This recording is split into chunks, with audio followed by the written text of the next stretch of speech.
Assalamualaikum warahmatullahi wabarakatuh. Alhamdulillahi rabbil alamin, wassalatu wassalam ala asyrafil anbiya wal mursalin Sayyidina Muhammadin wa ala alihi wa sahbihi ajma'in, amma ba'du. Faqala Allah ta'ala fi kitabihil aziz, a'udzu billahi minasyaitonir rajim. Bismillahirrahmanirrahim. Wa min ayatihi an khalaqalakum min anfusikum azwaja litaskunu ilaiha wa ja'ala bainakum mawaddatan wa rahmah. Inna fi dzalika laayatil liqaumin yatafakkarun. Shadaqallahul azim. Pemirsa, alhamdulillah, puji dan syukur kita panjatkan kehadirat Allah Subhanahu wa taala yang selalu memberikan kepada kita segala nikmat, karunia dan anugerah. Kalau kita menghitung nikmat yang Allah kasih, kita tidak akan sanggup menghitung saking banyaknya nikmat, anugerah, karunia dari Allah Subhanahu wa taala. Selawat dan salam tak lupa kita sampaikan kepada baginda Nabi kita Muhammad sallallahu alaihi wasallam. Mudah-mudahan insyaallah kita di yaumil qiyamah mendapat syafaatnya nanti dari Nabi kita Muhammad sallallahu alaihi wasallam. Pemirsa, hari ini saya akan mengangkat tema tentang masalah munakahat, bab tentang pernikahan. Sekarang kita harus memahami, mengerti arti dari artinya pernikahan. Pernikahan itu ya secara bahasa yaitu adalah menghimpun, menyatukan. Itu secara bahasa. Kemudian secara terminologis, munakahat adalah mengumpulkan, menghimpun dua anak manusia ya, laki perempuan, untuk saling berpasangan ya, satu sama lain, untuk membuat kehidupan menjadi lebih bahagia ya, untuk mengisi kehidupan, mendapatkan keturunan, anak soleh dan solehah. Itu adalah arti dari pernikahan secara lebih luas. Hukum dari pernikahan ya, di dalam Islam, hukum Islam, pernikahan itu ada 4 hukumnya. Ya, ada 4 hukum pernikahan, tergantung dari pasangan-pasangannya. Yang pertama adalah wajib hukumnya bagi pasangan laki-laki dan perempuan ini, jika keduanya tidak bisa menahan hawa nafsunya, maka diwajibkan untuk keduanya segera menikah. Khawatir terjadi hal-hal yang buruk yang membawa kepada perzinahan.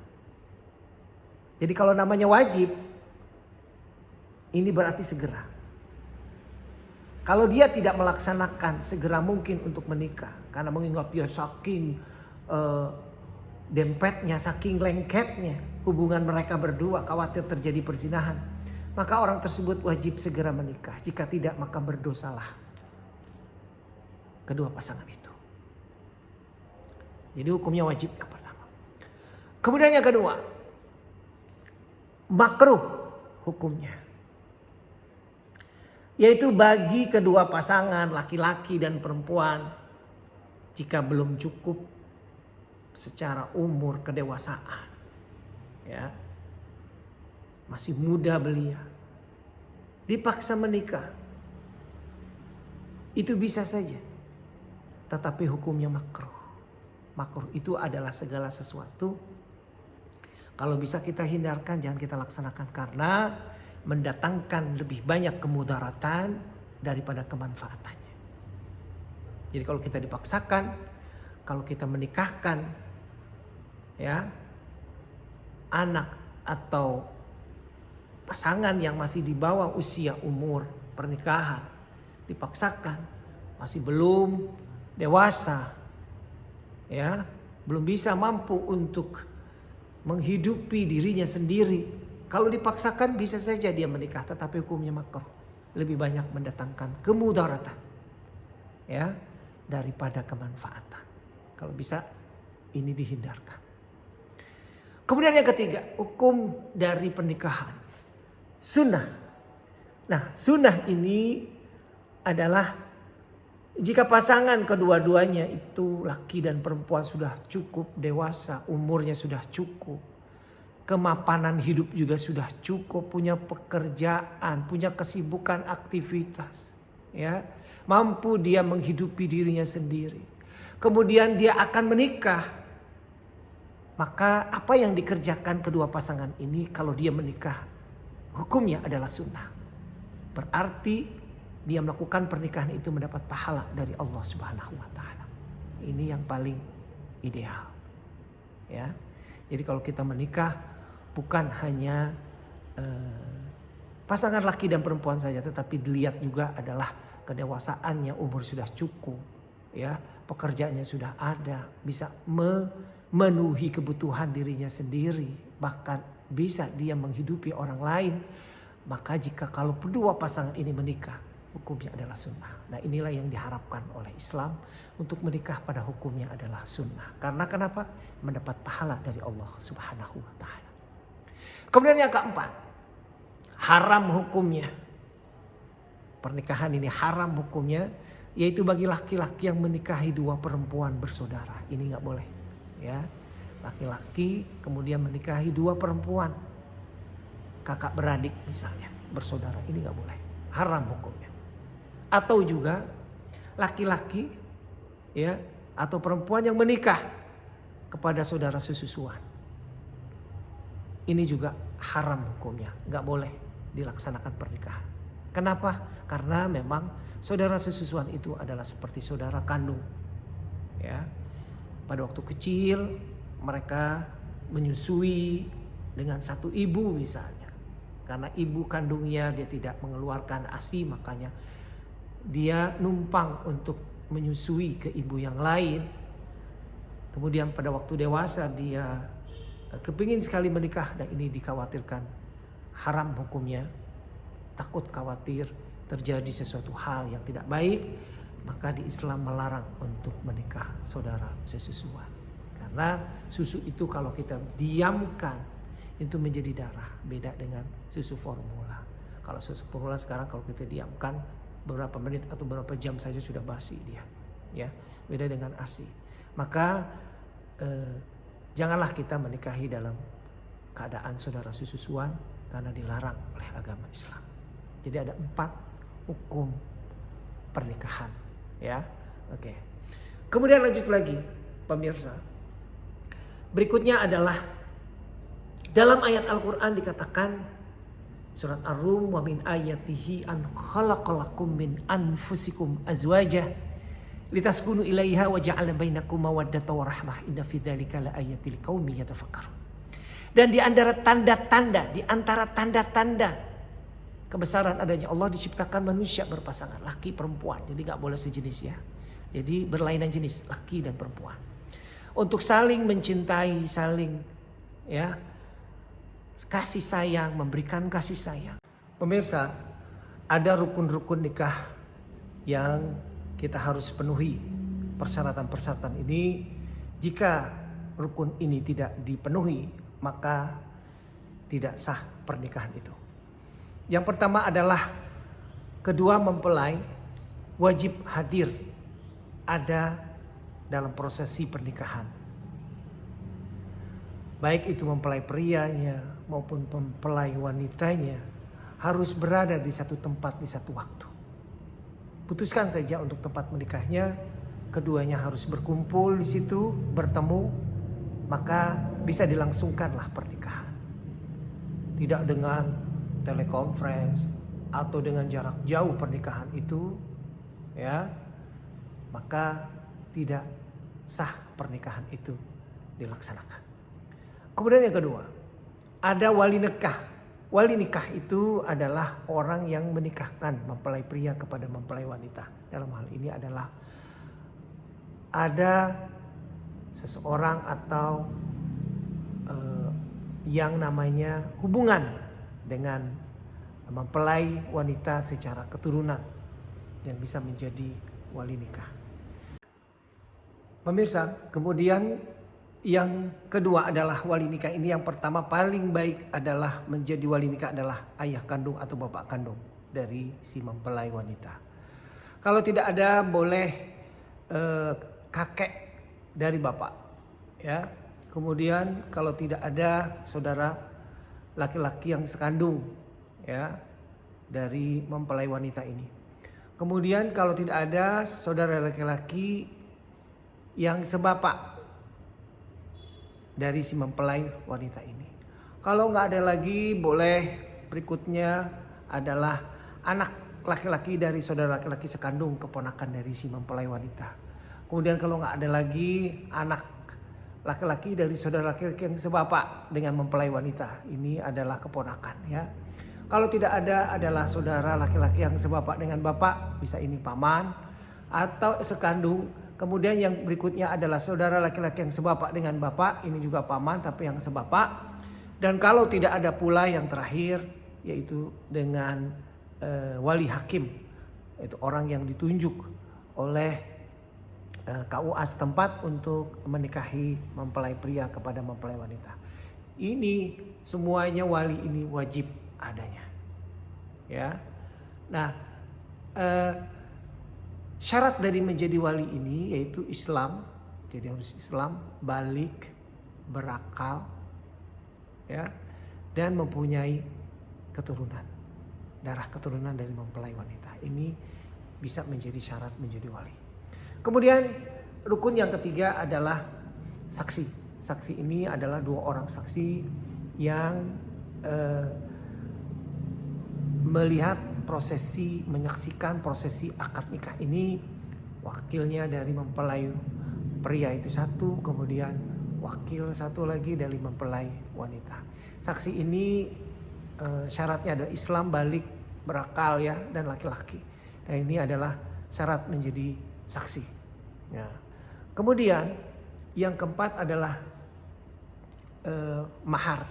Mahar ini adalah pemberian dari mempelai pria kepada mempelai wanita dengan kemampuan, ya, dengan segenap kemampuan dari mempelai pria.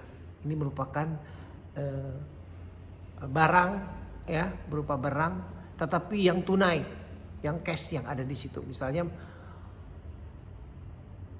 dalam bentuk perangkat alat sholat misalnya, itu menjadi maharnya, boleh saja, boleh. Misal ditambah emas, emasnya berapa gram, atau berlian, atau uang cash, atau apa, atau mobil, atau rumah, atau motor.